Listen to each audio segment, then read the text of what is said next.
साप्ताहिक सत्संग। परम पूज्य स्वामी जी महाराज की असीम अनुकंपा और आप सभी का प्यार दुलार। हमारा यह संस्करण विगत कुछ दिवसों से सप्ताह में सोमवार के दिन प्रस्तुत किया जाता है। हमारा उद्देश्य होता है कि संत महापुरुषों की वाणी को मात्र अपनी आवाज़ दे करके आपके सामने प्रस्तुत किया जाए, जिससे कि यह जीवात्माएं लाभ उठा सकें। हम कोई बाबा नहीं, कोई संत महात्मा नहीं।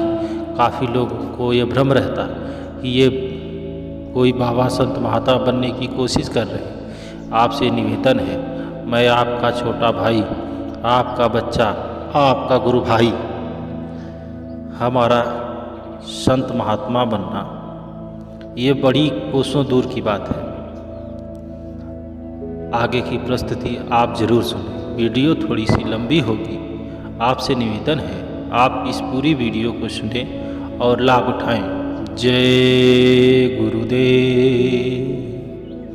परम पूज्य स्वामी जी महाराज ने अपने सत्संग में बताया कि भजन सुमिरन की, परमात्मा की भक्ति या भजन सुमिरन वह सच्ची पूजा या प्रार्थना है जिससे वह प्रसन्न होता है। हजरत ईसा जी ने लिखा कि केवल शब्द की भक्ति ही प्रभु को प्रसन्न कर सकती है। दूसरी कोई पूजा उसे कभी प्रसन्न कर ही नहीं सकती। आगे उन्होंने बताया कि अगर आपका भाव है कि परमात्मा की भक्ति करना, तभी आप कर सकते हैं। परंतु भक्ति या पूजा की असली विधि न जानते हुए वे मन के कहे अनुसार पूजा करते रहे तो सफलता नहीं होती। शब्द का अभ्यास करके शब्द में मर जाना, अर्थात शब्द में पूरी तरह विलय हो जाना, शब्द का रूप हो जाना, परमात्मा को असली पूजा या प्रार्थना स्वीकार होती है। यही हमें परमात्मा से मिलाने में सफल होती है। यही एक पूजा है जो वो उस परमपिता परमेश्वर को प्रिय है। परमात्मा की भक्ति, यह भक्ति परमात्मा की मौज में, परमात्मा के बारे में रहने में हमारी सहायता करती है। यही सबसे उत्तम पूजा है, यही सच्ची प्रार्थना है। आगे कहते हैं कि यह रूहानी अभ्यास आपको मालिक की मौज में रहने में मदद देगा और मालिक के रजा या मौज में रहना जीवन की घटनाओं को समता के साथ लेना तथा जो भी परमात्मा दे उसी में खुश रहना, उस परमपिता परमेश्वर की दया समझ के स्वीकार कर लेना सबसे बड़ी प्रार्थना है। शरण की ऐसी भावना केवल भजन सुमिरन से आती है। भजन सुमिरन ही वह प्रार्थना है जो प्रभु को स्वीकार होती है, वह उसे मंजूर करता है। पूरी तरह से खुदा को प्रभु की इच्छा में छोड़ देना, अपने अहम को समाप्त करके प्रभु में लीन हो जाना ही प्रार्थना है। भजन सुमिरन इसी को कहते हैं। संसार में और कोई ऐसी प्रार्थना आज तक बनी ही नहीं जो परमपिता परमेश्वर को खुश कर सके। प्रभु को केवल यही प्रार्थना पसंद आती है कि हम उसमें जाकर समा जाएं। ऐसा कब हो सकता है? हम उसे मिल जाने की कामना करें और भजन सुमिरन द्वारा हमें यह अवस्था प्राप्त हो सकती है।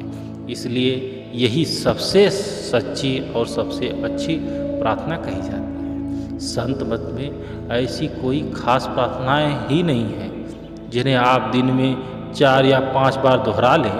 प्रार्थना के लिए शब्दों का भाषा की ज़रूरत नहीं होती। प्रार्थना तो प्यार की भाषा है जो हमारे हृदय से प्रभु तक जाती है। प्रार्थना के समय आपके और मालिक के बीच में कोई दूसरा आ ही नहीं सकता। जब आप प्रार्थना करते हैं तो संसार को भूल जाते हैं। मालिक रहता है और आप रहते हैं। यह सच्ची प्रार्थना कहलाती है। यह प्रार्थना केवल भजन के द्वारा संभव हो सकती है और कोई ऐसा यत्न नहीं है जिससे आप इस प्रार्थना को करें और भगवान स्वीकृत कर लें उसको। जब हम यह भूल जाते हैं कि हम कौन हैं और कहाँ से आए हैं, परमात्मा में अपनी इच्छा या तृष्णा को पूरा करने की मांग करना, यह सच्ची प्रार्थना है नहीं होती।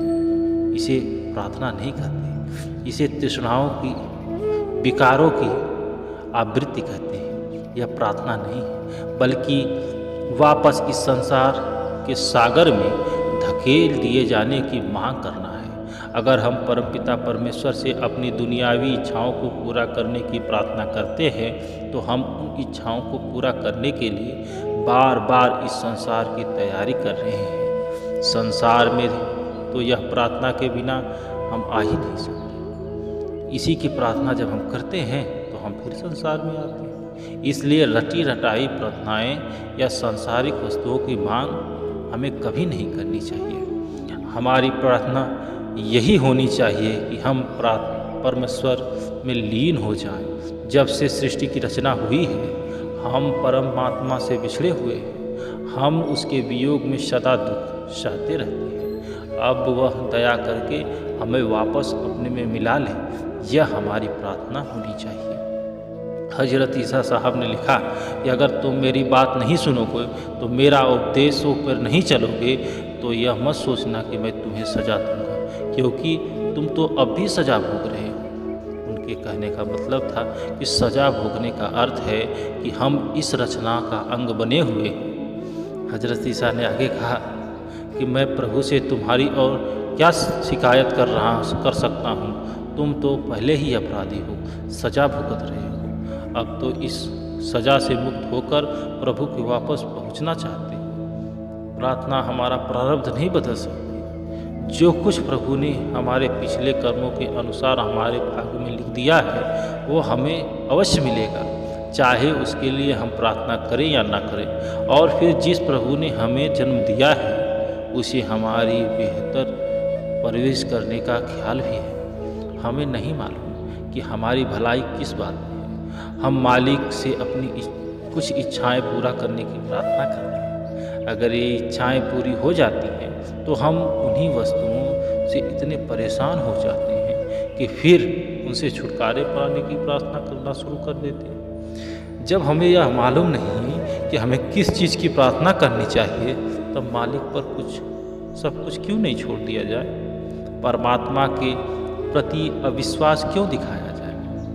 हमें यह पूर्ण विश्वास होना चाहिए कि जो कुछ भी प्रभु देता है, वह हमारे लिए हितकारी है।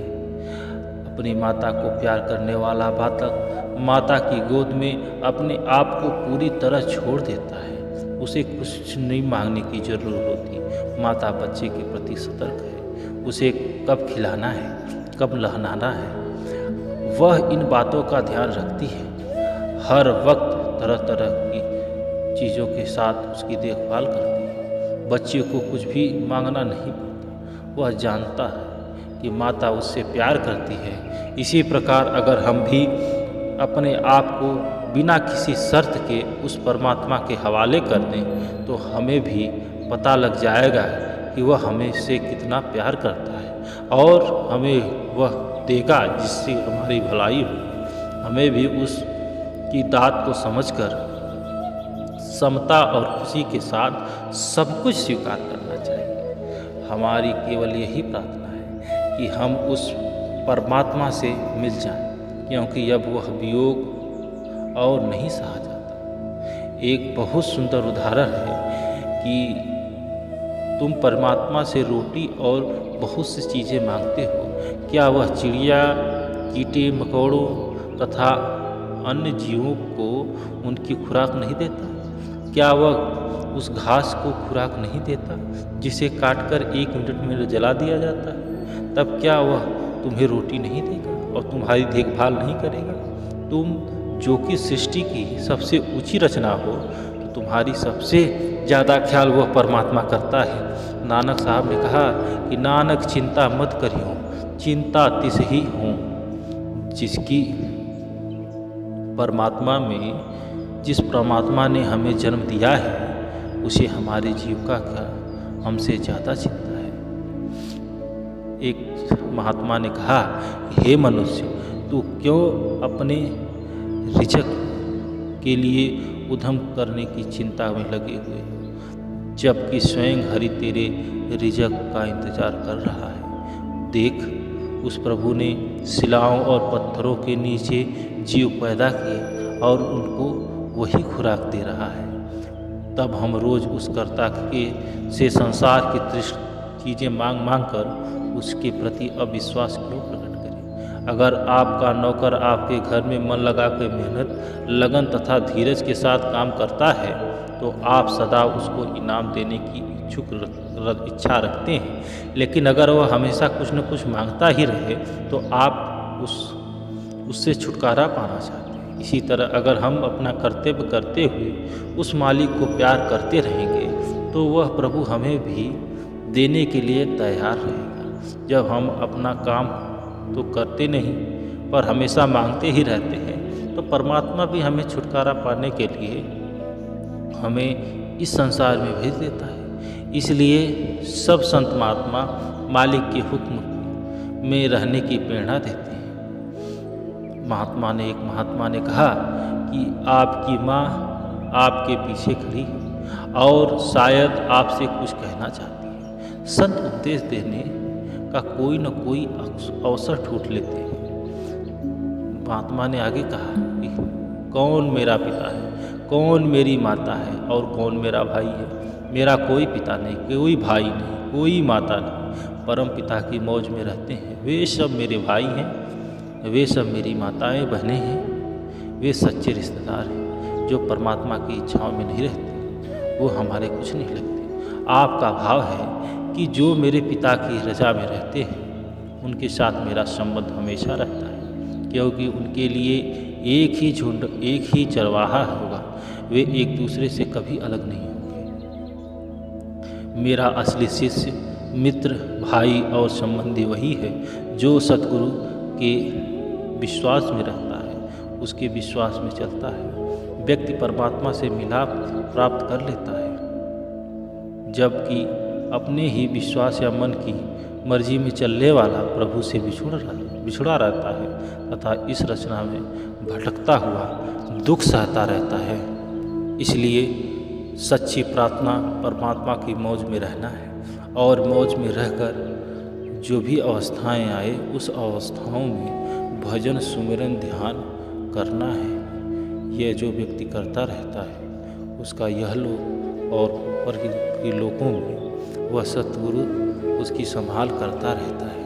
इन बातों को अवश्य आप सुने, आप इस बातों पर मनन करें, विचार करें कि संत महापुरुषों ने आपको जो भी समझाया, जो भी बताया, वह सिर्फ आपके लिए हितकारी होता है। एक छोटा सा बच्चा है, जिद करता है माँ से, माँ बहुत प्यार करती है उसको, लेकिन जिद करता है कोई ऐसी वस्तु कोई जिससे उसको नुकसान हो जाए, चोट पहुँच जाए, माँ नहीं देती है। बच्चे की जो अवस्था होती है उस अवस्था को आप समझो कि उस अवस्था में वह सोचता है कि माँ उसके साथ बड़ी गलत कर रही है, लेकिन वह नहीं समझ सकता कि माँ से ज़्यादा उसको प्यार कोई नहीं कर सकता।